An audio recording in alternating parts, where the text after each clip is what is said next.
What I like about Thursdays, it's a really good day to have vehicles delivered.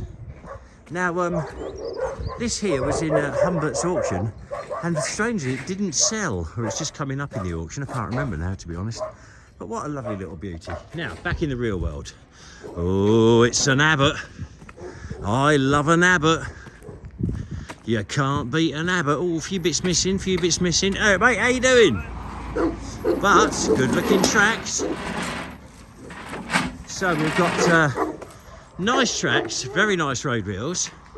One of them there things missing off the front of that. I've got one of them. I've got a convoy bit. I've got the rear bin boxes. That exhaust's a bit weird. Don't recognise that. Yeah, definitely a bit weird.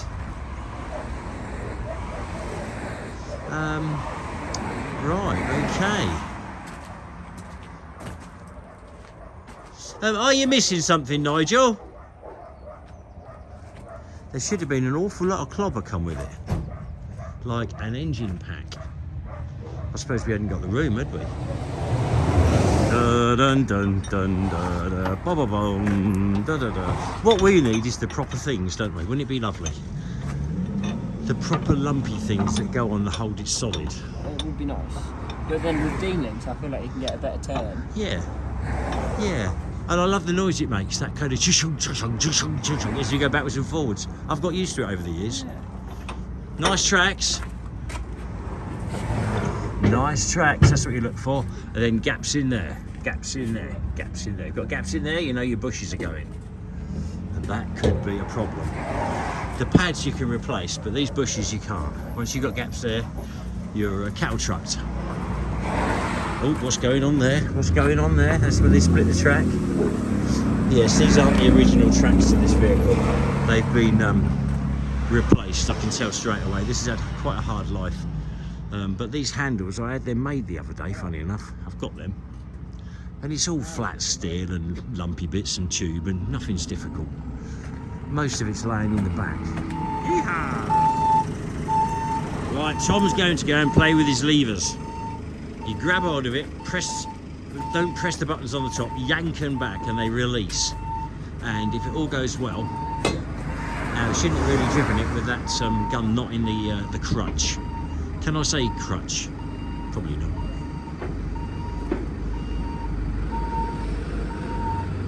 He's thinking what's going on, what's happening.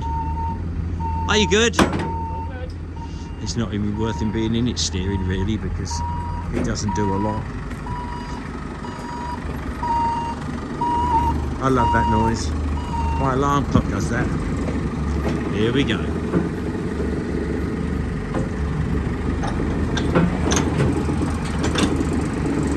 We've still got a job for the big yellow one, because the bucket fits, but really we use these little green ones all now.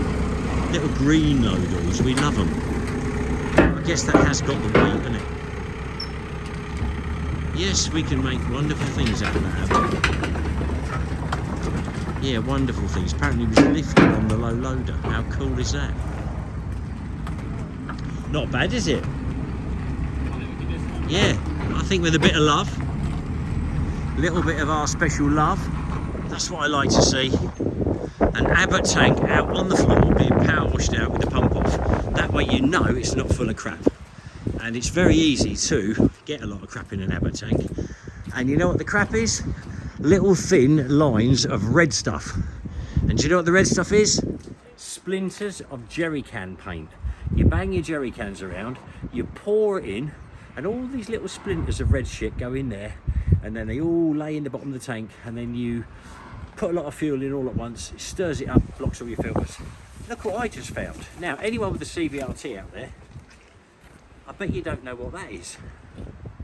This goes just along the front for you to hit your head on. No, it's not.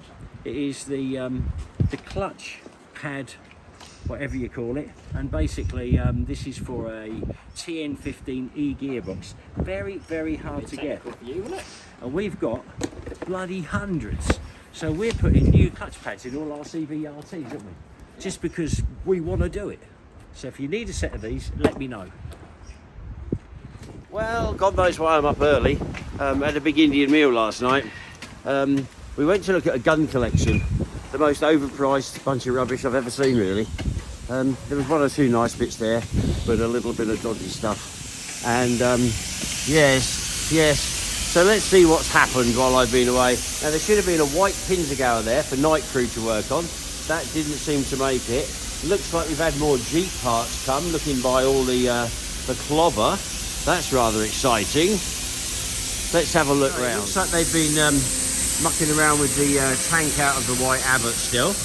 Now I can see some bit of welding here. That wants a whole plate welding on there and then bending over that edge just in case it leaks a bit so the rain goes off. So you shouldn't be mucking around like that. Just get a nice bit of plate of steel. It looks like there's been a bit more plating on the chassis going on with the track Jeep. And oh, I can see something very exciting. My new bin box has arrived, which just happens to fit beautifully on the front. But I have got this piece here to do with the power steering. Now, not a lot of people realise that the Second World War Jeeps, some of them had power steering. Well, this one certainly has. But it's going to get in the way of my bin box, so I'm going to cut a kind of nice little compartment out so as it slides in. And then I might make it so as this lid kind of is in two parts as it opens. That'd work for me. I'm still marvelling at how my cams work. I'm pleased with that. Yeah, the lads they thought I was very clever because I'd knocked it out in about an hour. They went home, and when they arrived the next morning, it was all done. I'm not that clever because it took bloody hours. I was into the early hours working out the ergonomics with bits of paper, but I didn't tell them that. I prefer to think I was very clever. Now this should be out the workshop today, really, because I want another Abbott in, ready for a refurb. They don't look bad. This was the bright pink one that sat in the corner of our workshop for absolutely years and years and years. And it's got the dial sight in, and it's a live firing weapon. And it was considered my best Abbott. And you know what? I'd still have to consider it pretty bloody good. Yeah, I like it a lot. I can't wait till I go and have a look at the Abbott that arrived yesterday. I'm always buying Abbotts. I like Abbotts a lot. The other ones, kind of bits have been cut off it, but the bits have been thrown in the back. Today is going to be a good day because I found a felt tip pen that works. You know, and a top. It's a miracle. I claim a miracle. I've never found that before. Normally I look for 4 or 5 hours and I find some dried up old thing that is drier than a witch's elbow.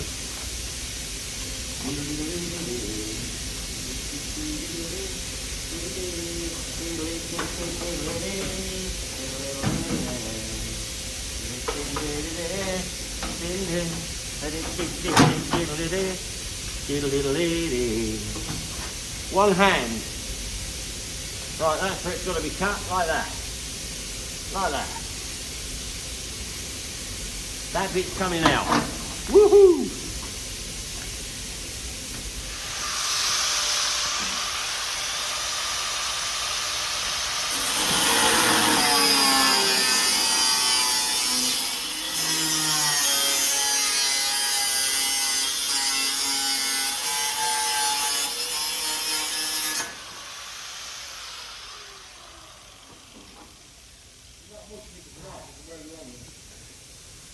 Well, I actually got me set square out and did it accurately, but normally on wartime vehicles you want to do it very inaccurately, and then that way it looks authentic, because they were all in a bit of a rush and it was normally welded by women that had a week's experience. When it comes to cutting, they weren't much better. But there we go, authenticity. Well, I'm using Dan's magnet. It's very nice. It holds this little bit of tin in. It stops me burning my ninners. The problem with welding is you should practice before you try on a new thickness of metal, and I haven't got the time, so I'm just going to wing it and see what happens.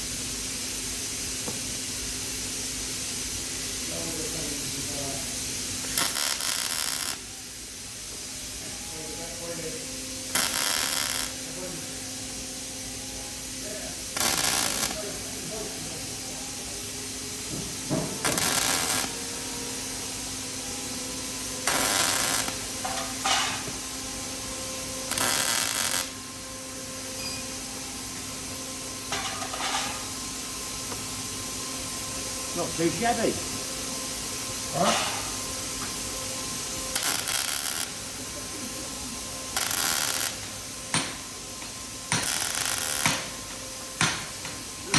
Very nice.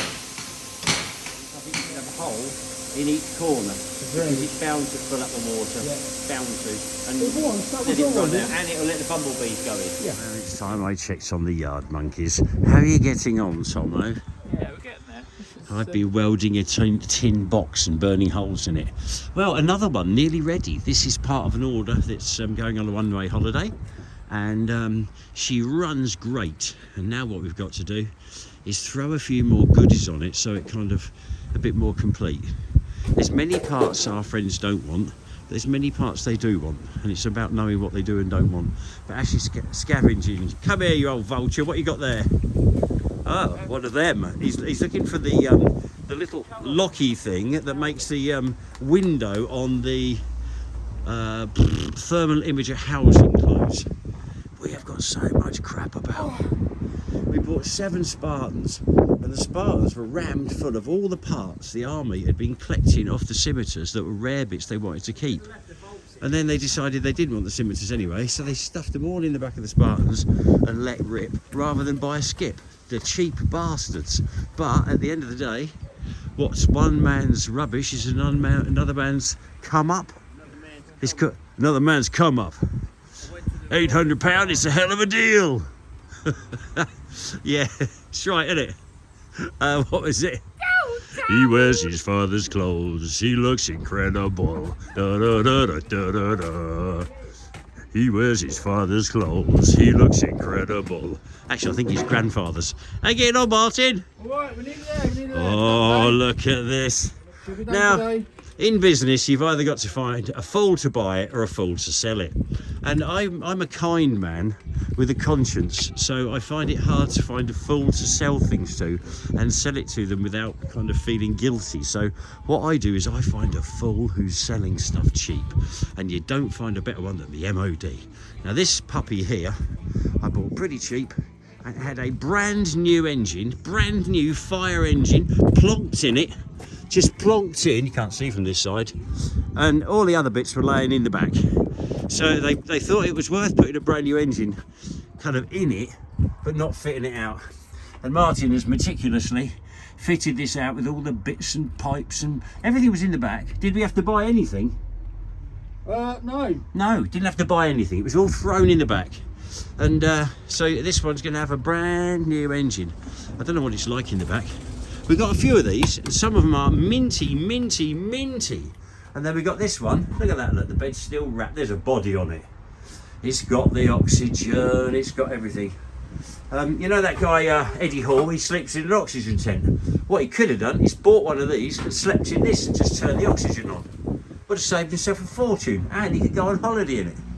Yeah, pretty nice inside, isn't it? Like a wonderful overland camper. Well, we've had a bit of an engineering problem on the front end.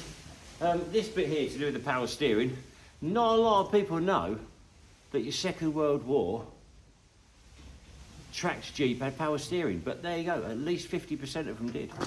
Now, I've had to cut this piece out and weld it up on the old ammo box, and that slides in there. Bloody beautiful. But I can't open the lid. Now, that would be somewhat of a hindrance. So what I'm planning is I'm going to cut them bits off or weld them here so they're kind of just high. Then I'm going to cut half of this edge off, right, half of that off. So there's still a rim that goes over, and then that is going to be cut and bent outwards, and then I'll be able to slide it in, hook it into there, and then bring it down. And then it'll be more or less watertight, and could be a lovely job.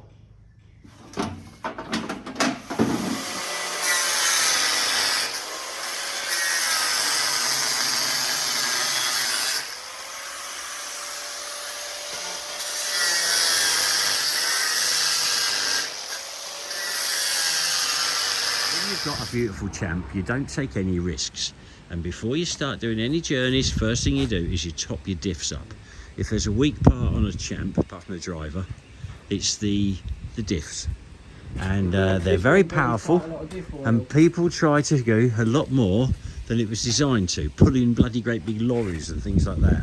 And they're very willing little vehicles, and they will pull, and they are powerful, but look after your diffs. So Ashley's just flopping them full of gear oil, and he's taking it for the weekend, aren't you? I'm taking it to a car show. Oh, you are, really? Yes, What sort of a car show? a vintage one. Oh, they'll love it.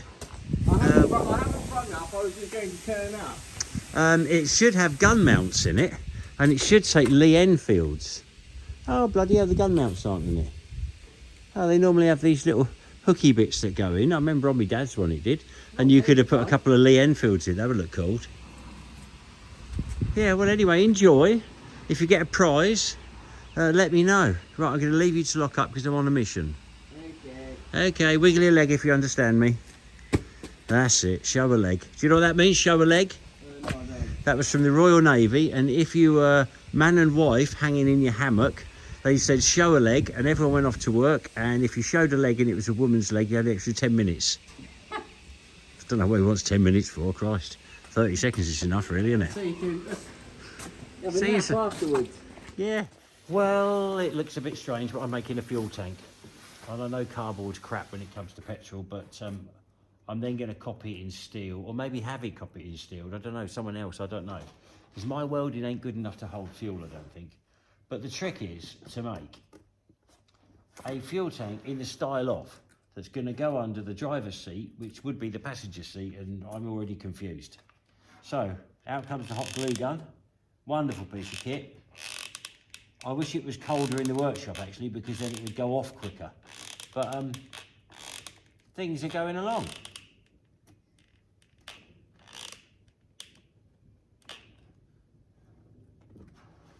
There. Now I just have to scratch my bum for 5 minutes.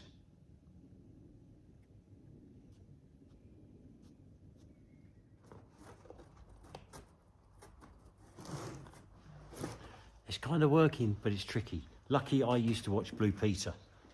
I even made a Tracy Island. Here we are with the Vietnamese Airborne Division. That's not strictly true. Hey, right, Jackson, got your stick. And the missus has brought me out to have another hobby rather than tanks. And the hobby's going to be these little planes. Now, these little planes are probably way beyond my skill level. And it's not a Fokker on the front, it's a Spitfire on the back. But we're going to have a go. Maybe it's a bit too windy. I haven't flown radar controlled planes for a long time, but I thought if I start off in the middle of a field, I mean, you got half a chance, haven't you? You got half a chance. Well, there it is, a little tiny foam Spitfire, and I've looked on the internet and it looks like an idiot can fly one. So I'm in with a chance. What do you reckon, Winnie? What you got eating there, darling? Potatoes and meat. Part of her bodybuilding. What's your thing on thingy? Goldie body, I don't know, but she's getting very fit. Right. Very fit, very strong. Well, Jack, it's supposed to be idiot proof, and if you watch, when I do that, it gyroscopically does all the little things to keep itself stable. Now, what do you think the chances of this staying in one piece for more than 30 seconds? Have a look at the flag there, darling. That flag says, do not attempt to fly a radio controlling plane of any type with any experience on a day like today. But rules are there to be broken. So there we go. What could possibly go wrong?